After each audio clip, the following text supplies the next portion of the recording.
Assalamualaikum warahmatullahi wabarakatuh. Pada pertemuan hari ini, untuk mata kuliah pengantar teknologi informasi B, kita akan belajar teori baru di teknologi informasi. Yang pertama tentang pengertian teknologi informasi. Pada tahun 2014, dikemukakan oleh Sutabri.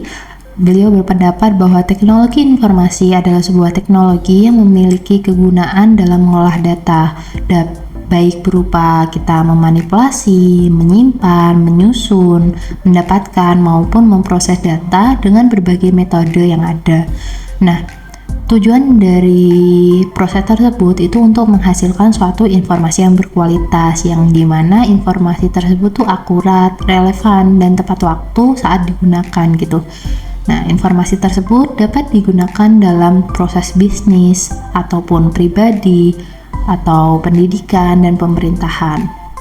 Nah, teknologi informasi merupakan suatu istilah umum dari teknologi-teknologi yang kita gunakan untuk mempermudah kita dalam menyebarkan, menyimpan, membuat, mengubah, ataupun mengkomunikasikan suatu informasi. Yang kedua adalah perlunya teknologi informasi. Pada zaman sekarang ini, keberadaan dari teknologi informasi telah menjadi satu hal yang sangat penting dalam berbagai hal. Salah satunya adalah sebagai alat yang membantu suatu organisasi, perusahaan, ataupun teknologi untuk dapat menjadi lebih berkembang dan maju. Nah, beberapa sektor yang memerlukan penerapan dari teknologi informasi diantaranya itu contohnya ada perbankan, kesehatan, perusahaan, pendidikan, dan dunia bisnis. Nah, banyak sekali manfaat yang kita dapatkan dari adanya teknologi informasi ini. Dari sekian banyak manfaat yang kita dapatkan, beberapa di antaranya itu lebih mudah dan cepatnya dalam melakukan proses komunikasi nih. Contoh, kita bisa berkomunikasi lewat handphone, melalui video call, atau rapat bisa melalui daring. Yang kedua, ada proses perdagangan dapat dilakukan secara elektronik dengan adanya e-commerce. Selanjutnya ada mudahnya akses terhadap suatu informasi. Contoh kayak kita yang awalnya dulu itu mendapatkan informasi berita itu dari koran, sekarang informasi berita bisa didapatkan cepat gitu melalui media sosial. Selanjutnya ada juga kita bisa bekerja melalui daring di mana saja dan lain-lain. Nah, selain dikarenakan beberapa manfaat yang sudah kita jabarkan sebelumnya, penyebab suatu teknologi informasi menjadi sangat diperlukan juga dikarenakan tekanan akibat dari persaingan bisnis, meningkatnya kompleksitas dari tugas manajemen, perlunya waktu tanggap yang lebih cepat, dan pengaruh globalisasi. Selanjutnya adalah kemampuan sistem informasi. Nah, di sini ada beberapa poin. Yang pertama adalah memiliki kecepatan dan komunikasi yang akurat dengan kolaborasi di antara organisasi. Yang kedua, meningkatnya efektivitas orang-orang yang bekerja dalam kelompok dan efisiensi dimanapun. Yang ketiga, mempunyai akses dengan kecepatan tinggi, dengan volume yang tinggi, dan mempunyai komputasi yang numerik. Yang selanjutnya ada cepatnya untuk mengakses, tidak mahal untuk mendapatkan informasi dan mendunia. Ada juga mudah untuk dipakai dan tidak menyimpan informasi dengan jumlah yang besar. Selanjutnya ada mengotomatisasi proses bisnis dan pekerjaan manual, serta mempunyai fasilitas untuk klarifikasi jumlah data yang cukup besar. Selanjutnya adalah tujuan dari teknologi informasi. Tujuan dari adanya teknologi informasi didasari oleh beberapa hal. Yang pertama, menciptakan suatu hal yang berguna dan memiliki kemampuan dalam melakukan suatu pekerjaan. Yang kedua, sebagai alat untuk mempermudah kita dalam mengatasi berbagai masalah yang ada. Yang ketiga, memudahkan kita dalam mengawali suatu pekerjaan untuk menghasilkan suatu hal. Nah, dengan adanya teknologi ini merupakan suatu hal yang benar-benar ditujukan oleh manusia agar mereka dapat lebih mudah dalam menjalani kehidupannya, baik masing-masing maupun secara kelompok. Selanjutnya adalah fungsi teknologi informasi. Yang pertama adalah fungsinya untuk mengolah atau processing. Fungsi ini adalah menggabungkan konversi, analisis, komputasi, dan pembuatan semua bentuk data, informasi, pengolahan kata, pengolahan gambar, dan media. Nah, setelah kita mendapatkan data yang ingin kita olah, sistem juga harus mengatur ulang gitu. Data apa saja sih yang ingin user atau pengguna dapatkan dari informasi tersebut. Yang kedua adalah melakukan transmisi atau transmission, merupakan proses di mana informasi yang sudah terkumpul lalu kita sebarkan ke pengguna atau user melalui jaringan komunikasi, contohnya melalui email, sosial media, dan lain-lain.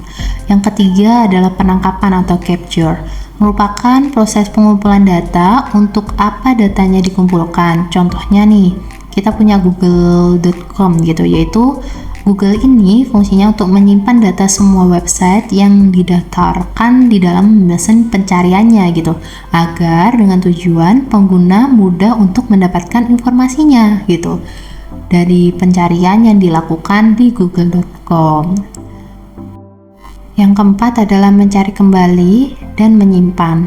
Contohnya dalam proses penguat data untuk disimpan di mana data yang akan datang. Contohnya kita punya Google AdWords yang sedang berjalan nih gitu, atau website yang sedang berjalan.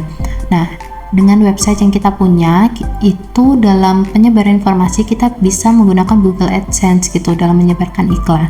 Nah, di situ si user tuh bisa mencari informasi kita dan kita bisa menyimpan kembali ke dalam website tersebut. Yang selanjutnya nomor 5, menghasilkan atau generating, merupakan proses di mana informasi yang sudah selanjutnya akan masuk dan diorganisir ke dalam bentuk lain yang lebih bermanfaat, apakah sebagai angka, teks, suara, video, dan gambar. Seperti itu. Selanjutnya adalah manfaat teknologi informasi. Nah, tadi teknologi informasi kan dia berpengaruh di segala bidang gitu, sehingga memberikan manfaat dong ke bidang-bidang tersebut. Nah, salah satu manfaat dari teknologi informasi itu ada di bidang bisnis. Contohnya, itu kita bisa berbelanja secara online gitu, tidak harus datang ke tempatnya gitu. Dan selain itu juga kalau tadi dari sisi customer, dari sisi penjual bisa menjangkau pembeli lebih luas lagi gitu. Yang kedua dari bidang perbankan, yang dimana manfaat teknologi itu saat kita ingin melakukan store atau menabung uang ataupun ingin mentransfer, itu bisa dilakukan secara online gitu. Kita tidak harus perlu datang ke bank. Yang ketiga, di bidang pendidikan, itu sering dengan perkembangan teknologi, kita itu dapat mendapatkan ilmu di berbagai alat teknologi informasi lainnya. Contoh, kita bisa mendapatkan ilmu dari YouTube ataupun dari website gitu. Tidak perlu hanya datang ke sekolah, baca dari buku gitu, bisa dari mana saja. Dan kalau di bidang pendidikan juga ada e-learning gitu yang memudahkan kita dalam mendapatkan materi yang diberikan oleh dosen atau guru. Selanjutnya ada bidang kesehatan. Nah, di bidang teknologi khususnya di bidang kesehatan itu sangat berguna. Contohnya saat dulu awalnya untuk rekap kesehatan itu dicatat manual atau kayak data pasiennya datang itu dicatat manual. Dengan adanya teknologi informasi sekarang itu bisa by komputer semua gitu. Di luar dari 4 bidang ini, sebenarnya teknologi informasi itu banyak sekali memberikan manfaat gitu. Selanjutnya kita akan bahas tentang batch file. Nah, pada pertemuan sebelumnya kita kan sudah belajar tentang dasar-dasar di batch file itu sendiri. Hari ini kita akan membuat suatu program input output di batch file. Yang pertama-tama kita buka dulu notepad-nya, kita save dulu. Kalian atur save-nya mau di folder mana. Buat folder khusus untuk praktikumnya gitu, batch file contohnya seperti itu. Setelah kita simpan, kita tulis dulu yang pertama echo of, agar penampilan echo atau kata-kata echo-nya itu tidak muncul.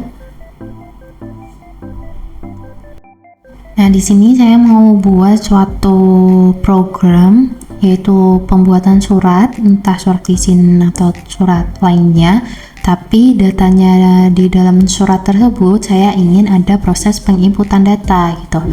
Nah, di sini teman-teman bisa coba di laptop masing-masing. Nah, untuk desainnya sesuka kalian, tapi di sini saya usahakan untuk memberikan label garis gitu biar lebih menarik.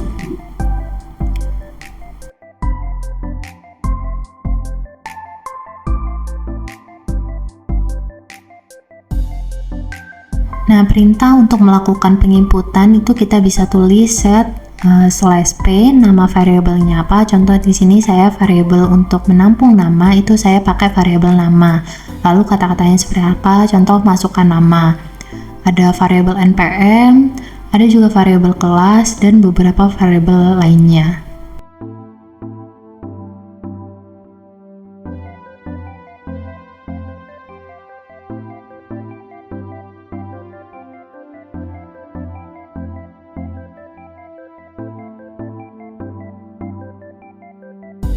Nah, setelah kita membuat suatu variabel yang akan kita buat untuk tempat penginputan, contoh di sini saya ada inputan nama, npm, kelas, dan jurusan.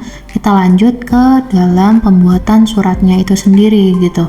Nah, di sini contoh saya membuat surat izin lab gitu. Nah, kalian tulis teksnya, contoh teks suratnya.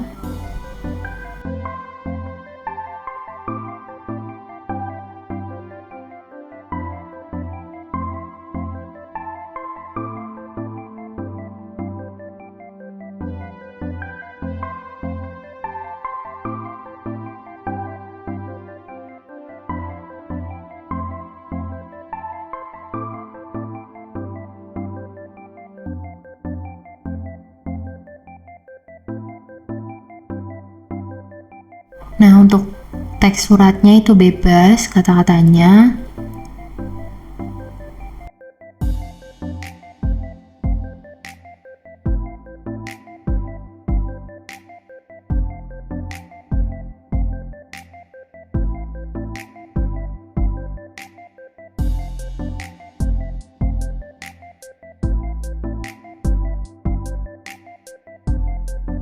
Nah, kalau ini kan saya namanya itu yang izinnya itu ditulis langsung ya. Nah, karena tadi kita inginnya inputan, berarti kita panggil saja variabelnya, variabel nama gitu. Karena kan di awal kita untuk proses inputnya kita pakai variabel nama. Lalu kelas kita panggil variabel kelasnya.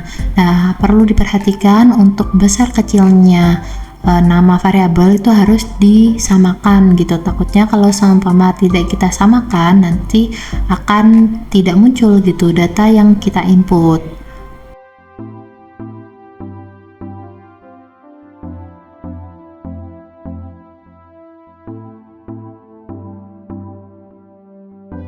Ini saya menambahkan variabel baru yaitu lab dan sebab dia sakitnya, berarti ya tinggal logikanya kita tambahkan proses inputan dan variabelnya itu variabel apa, untuk labnya itu variabelnya lab, untuk sebab kita variabelnya sebab.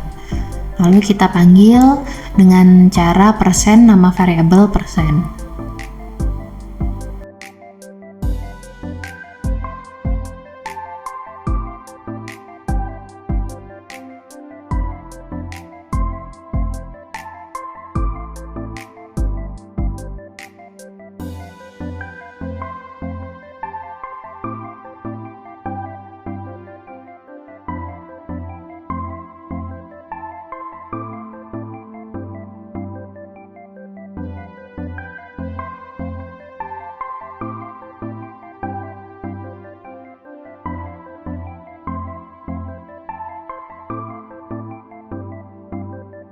Nah, contoh kita ingin merapikan suratnya, kita tinggal spasi saja atau menggunakan tab gitu, kita sesuaikan nanti dengan outputnya.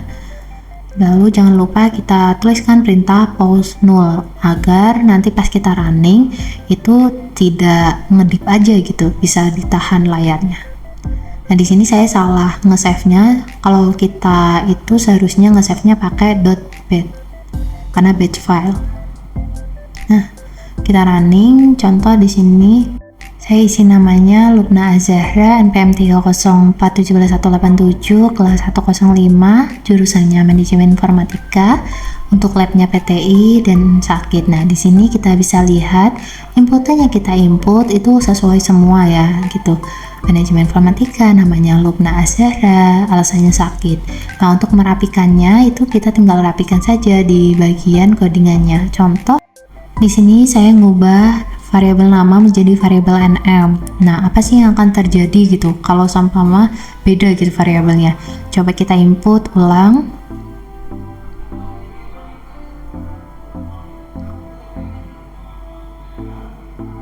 Nah, pas diinput ulang si namanya ini kosong. Kenapa? Karena variabel yang kita gunakan saat proses inputan dan variabel yang digunakan untuk penampilan data itu tidak sama. Jadi teman-teman harus pastikan nih besar kecilnya variabel, nama variabel. Kalau atasnya tuh nm berarti bawahnya juga nm, kayak gitu. Itu adalah contoh program dari pembuatan surat menggunakan batch file gitu, di mana di dalamnya kita menggunakan proses input dan output. Nah, untuk teman-teman bisa mencoba codingannya di laptop masing-masing, lalu di screenshot dan dijadikan tugas pada pertemuan hari ini. Dan sampai jumpa di pertemuan selanjutnya. Assalamualaikum.